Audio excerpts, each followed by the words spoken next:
Hello friend, नमस्ते। स्वागत है मेरे चैनल में। आइए सुनते हैं सोहर गीत। धन्य बाटे माई के कोखियात, धन्य बाटे बाबूजी हो। धन्य बाटे माई के कोखियात, धन्य बाटे बाबूजी हो। ललना भइले चरवा गुलजार, आंगनवा उठे सोहर हो। ललना भइले चरवा गुलजार, आंगनवा उठे सोहर हो।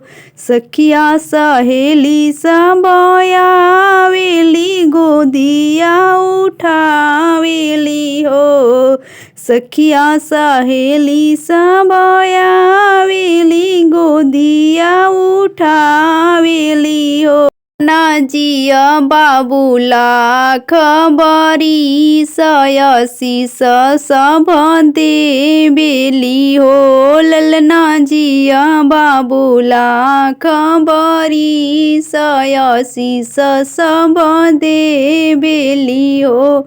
गंगा जैसन बाटे लहरिया, त बाबू के उमर बड़े हो। गंगा जैसन बाटे लहरिया, त ऐसन बाबू के उमर बड़े हो। सखिया पलाना में ललना झुलावे, बधैया सब गावेली हो। ललना पालना में झूलुहा झुलावे, बधैया खूब गावेली हो। जिया जिया कुल के लाल, आंगनवा उठी सोहर हो। जिया जिया कुल के लाल, आंगनवा भाग जगमग हो। खिया लालना के लागे ना नजरिया, रतन जोग देबेली हो। उहवा त बाटे जैसे बाबू, तन किया बा माई के हो।